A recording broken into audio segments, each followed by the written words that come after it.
The first rejection hit him before he even sat down. On a bright December afternoon, with Christmas decorations sparkling like they were mocking him, Rowan Hale stood outside the café holding a single red rose, only to watch the woman he was supposed to meet scan him once, frown, and walk away without a word. The door shut behind her, leaving Rowan staring at her disappearing figure, the rose drooping in his trembling hand. It wasn't the first time someone turned him down after discovering he was a single dad, but something about being rejected before even saying hello shattered a piece of him he didn't know was breakable. If you believe in kindness, new beginnings, and emotional second chances, please like, comment, share, and subscribe to Everyday Tales to support more stories like this. Rowan stepped into the cafe anyway. He didn't want to waste the trip. More importantly, he didn't want to go home looking defeated in front of his 7-year-old daughter, Mara, who had spent all week telling him he deserved to smile again. The cafe was warm and buzzing, sunlight pouring through the windows in soft gold. But Rowan felt gray, invisible, misplaced. He sat alone, the rose lying lifeless on the table like a reminder of everything that had gone wrong since his wife Tessa had passed away 2 years earlier.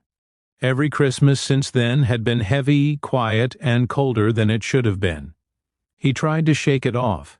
He ordered tea, pulled out a small notebook, and pretended to be busy. But the truth was harder. He felt like a man watching life happen from behind a glass wall he couldn't break. Across the cafe, a woman kept glancing toward him. She looked to be in her early 30s, dressed in a winter white coat, her dark hair catching the sunlight every time she turned her head. She wasn't staring with curiosity or judgment. Her eyes held something else, something Rowan couldn't name, but he didn't think much of it.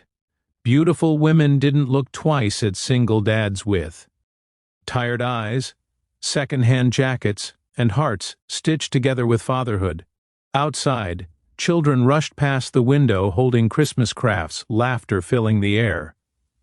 Rowan imagined Mara among them, bright, warm, hopeful.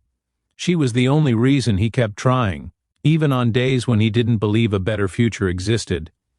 She deserved a dad who didn't give up. After 10 long minutes, the woman who had been watching him finally stood, walked toward him, paused at the edge of his table, and took a slow breath as if gathering courage. Rowan looked up, startled. She asked softly, "Is this seat taken?" Rowan blinked. "No, not anymore, I guess." She sat, brushing back a strand of hair. "I'm Sienna." Her voice was gentle but steady, like someone used to speaking carefully. Rowan forced a polite smile. "I'm Rowan." "I saw what happened outside," she said, her eyes flicking toward the rose. "I'm really sorry." Rowan shook his head, embarrassed. "It's okay. Blind dates aren't my thing. I shouldn't expect much." Sienna hesitated, eyes lowering as if she'd carried her own kind of heaviness. "Can I tell you something strange?" she whispered. Rowan nodded slowly. Sienna looked straight into his eyes, and for the first time all day, Rowan felt something warm, a connection forming like a spark in winter air. She whispered, "I wish someone had shown up for me like that once. I wish someone had held a rose for me." The sentence struck him harder than he expected. Emotion pushed against his ribs. Before he could speak, she continued, voice trembling now. "I know we just met. I know this sounds crazy. But can you pretend to be my husband for 10 minutes? Rowan froze. Of all the things he expected to hear, this wasn't even remotely on the list. She swallowed hard. "My ex-fiancé is here. I didn't know he'd be in this cafe today. He's with the woman he left me for, a week before our wedding. I don't want them thinking I'm still broken." Rowan stared at her in stunned silence. Then, Sienna let out a fragile breath and added the line that stopped his heartbeat completely. "Rowan, can you be my new husband? Just long enough to help me stand tall again?" The rose between them glowed red in the sunlight. Something in Rowan shifted. He recognized the pain in her eyes because he had lived it too. Loss. Abandonment. The quiet desperation to prove to the world and to yourself that you weren't unlovable." He nodded. Sienna's eyes glistened. "Thank you." For 10 minutes they spoke like they had known each other a lifetime. She laughed at his dry humor. He marveled at how her smile lit her whole face. They shared pieces of their hearts, small ones but real. When her ex walked by, she gently touched Rowan's hand and he squeezed back without thinking. It felt natural, easy, like healing disguised as pretend. When the couple left, Sienna exhaled shakily and whispered, "You saved me." Rowan smiled softly. "Maybe we saved each other." She stared into his eyes for a long moment. The cafe noise faded. The world felt strangely calm. Then Sienna whispered, "Can I ask you something real now?" Rowan nodded. "What happened to the woman who didn't show up today?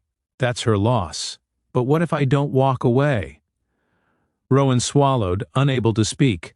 "What if," she continued gently, "this isn't pretend anymore?"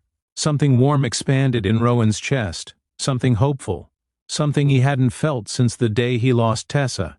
He whispered, "I'd like that." Sienna smiled, slow, bright, beautiful.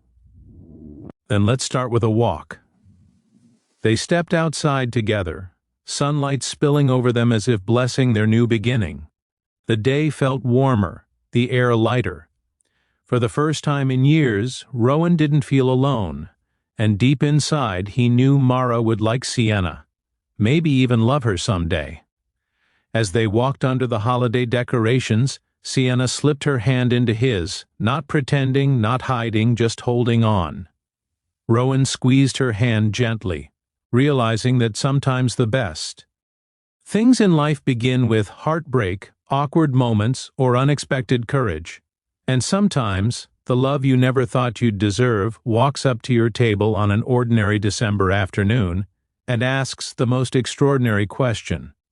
If this story touched your heart, please like, comment, share, and subscribe to Everyday Tales so more people can feel these emotions too. Special request, comment.